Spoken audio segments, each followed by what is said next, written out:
Hello everyone. आज मैं सबसे पहले बहुत सारा बधाई देना चाहती हूँ उन सभी स्टूडेंट्स को जिन्होंने 12th में बहुत अच्छे मार्क्स लाए हैं। उनके मार्क्स ये बता रहे हैं कि उन्होंने इस परीक्षा के लिए कितनी अच्छी तैयारी की थी और कितना मेहनत और कितनी संघर्ष के बाद वो इतना अच्छा स्कोर किए हैं। A lot of congratulations to all my dear students and best of luck for your future. लेकिन जिन्होंने भी अच्छे स्कोर नहीं किए हैं, मैं उनके लिए भी बहुत सारी बधाइयाँ लेकर आई हूँ। इसलिए क्योंकि आज उन्हें वाकई में बधाइयों की ज़रूरत है। अरे मार्क्स कम आया तो क्या हुआ? क्या हुआ अगर थोड़े से परसेंटाइल से पीछे रह गए, ग्रेड अच्छे नहीं आए? कोई बात नहीं, होता है। मैं ये नहीं कहूँगी कि मार्क्स मैटर नहीं करता है। एजुकेशन फील्ड में डेफिनेटली मार्क्स बहुत मैटर करता है, पर इसका मतलब ये नहीं है कि मार्क्स ही मैटर करता है। मार्क्स मैटर करना और मार्क्स ही मैटर करता है, दोनों में बहुत अंतर है। प्यारे बच्चों, मार्क्स नहीं आए ज़्यादा तो कोई बात नहीं, घबराने की तो बिल्कुल भी ज़रूरत नहीं है और निराश होने की भी ज़रूरत नहीं है। लेकिन हाँ, थोड़ा सा अपने लाइफ में टाइम दे सकते हैं निराश होने के लिए, सैड होने के लिए, दुखी होने के लिए, थोड़ा सा जी करे तो रो लेने के लिए, पर थोड़ी देर के लिए। मेरे बच्चों, ये हमेशा ध्यान रखना कि तुम्हारे मार्क्स की वजह से तुम्हारी आइडेंटिटी का पता नहीं चलता है।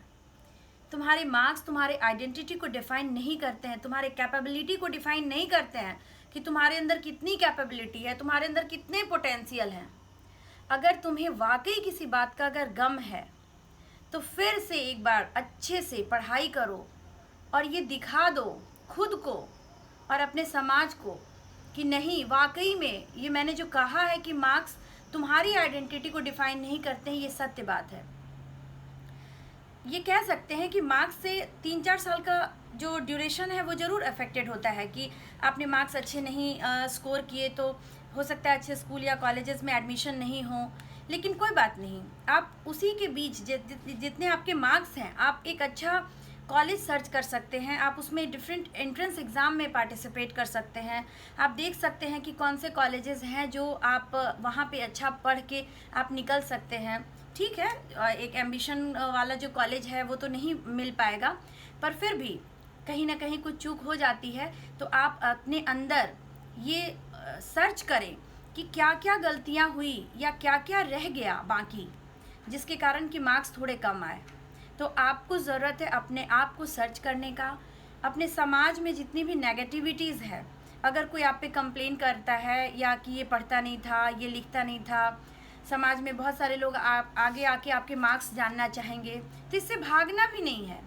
भागेंगे, छुपेंगे, क्यों छुपेंगे? आप आइए, जैसे आप नॉर्मल रहते हैं नॉर्मल रहिए, सबसे मिलिए। कोई मार्क्स पूछता है तो बहुत पेशेंस के साथ अपने मार्क्स बताइए। ठीक है, मार्क्स कम आए, आर्ग्यूमेंट नहीं करना है। अगर कोई कहता है तो चुपके से सुन लेना है, आर्ग्यूमेंट में नहीं फंसना है। और मैं पेरेंट्स और बाकी लोगों से भी रिक्वेस्ट करती हूँ कि प्लीज़ आप किसी भी बच्चे को मार्क्स पूछ के उसको डेमोरलाइज ना करें या हतोत्साहित ना करें। अक्सर ऐसा देखा गया है कि जब आपके 10th और 12th के मार्क्स आते हैं तो अचानक से एक दूध वाला भी बहुत क्यूरियस हो जाता है कि अरे बउआ तो एग्ज़ाम दिया होगा, मार्क्स तो निकल गया, क्या हुआ इसका? तो ऐसी क्यूरियसिटीज़ आती हैं सोसाइटी में। कोई भी कभी भी अचानक से फूट पड़ेगा। एक दूध वाले की भी क्यूरियसिटी आपको हो सकता है हैम्पर कर दे कि ये क्यों पूछ रहा है, ये मेरे पे ताने मार रहा है। पर ऐसी चीज़ों से विचलित नहीं होना है। आप अपना एक गोल सेट करिए, आप अपने अंदर सर्च करके देखिए कि आपकी कैपेबिलिटी कितनी है। क्या वाकई आप इससे ज़्यादा पढ़ सकते हैं, इससे ज़्यादा मेहनत कर सकते हैं, या फिर आपको पढ़ने में ही अच्छा नहीं लगता है? तो सर्च करिए कि आपको कहाँ जाना है, किस डायरेक्शन में जाना है। नेगेटिविटी को कम करिए, क्वांटिटी ऐसे नेगेटिविटी की बिल्कुल कम करना है। ऐसे लोगों से, ऐसे दोस्त भी जो अच्छे मार्क्स ला के बार बार आपको ये जताने की कोशिश कर रहे हैं कि उन्होंने बहुत अच्छा स्कोर किया है, तो ऐसे लोगों से संपर्क में अभी कुछ दिनों के लिए नहीं रहिए। साथ ही साथ ऐसे लोगों के संपर्क में आइए जो आपकी लाइफ में मोटिवेशन लेकर आते हों, जिनसे बात करके आपको लगता है कि नहीं, मुझे अच्छा फील हो रहा है। लाइफ में ज़िंदगी से ज़्यादा इम्पॉर्टेंट कुछ भी नहीं होता है, ये आपको पता होना चाहिए। और आप ऐसे बहुत सारे सर्च कर सकते हैं, ऐसा इतिहास गवाह है कि जिन्होंने बहुत सक्सेसफुल अपने लाइफ में अपना करियर बनाया है, ज़रूरी नहीं है कि उन्होंने 10th और 12th में बहुत अच्छे मार्क्स स्कोर किए हैं। मार्क्स अप्स एंड डाउन्स होते हैं, मैंने कहा ना 3-4 साल तक ही वो आपको अफेक्ट करेगा, लेकिन आपका करियर नहीं डिफाइन कर सकता है वो।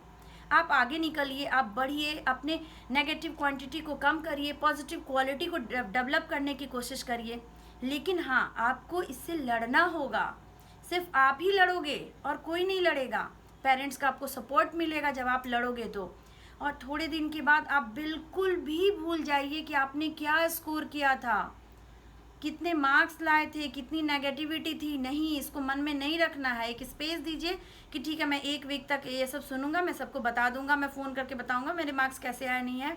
उसके बाद हमको इससे बाहर निकलना है और अपना एक स्ट्रैटेजी, अपनी कैपेबिलिटी के साथ आपको बैठ के अपनी तैयारी करनी है कि आपको आगे कहाँ जाना है, आपको अपनी आइडेंटिटी कहाँ बनानी है। तो मैं उम्मीद करती हूँ कि आप मेरी इस बात को फॉलो करेंगे और निराश तो बिल्कुल नहीं होंगे। और कोई नेगेटिव थॉट्स या इस तरह की कोई फीलिंग मन में आती है तो आप अपने फैमिली मेम्बर से बात करें जिसके साथ आप कंफर्टेबल होते हैं। लेकिन प्लीज़ कोई गलत स्टेप नहीं उठाना है, बिल्कुल भी नहीं उठाना है, क्योंकि अगर इस माहौल से आपको बाहर निकलना है, वो बताएगा कि आपका कंडक्ट कैसा था। आपने एग्ज़ाम में क्या किया वो तो आपने कर दिया, जो पास्ट है वो जो लिख दिया, जो आ गया, जो हो गया वो हो गया। लेकिन अब आपको इस कंडक्ट से बाहर निकलना है।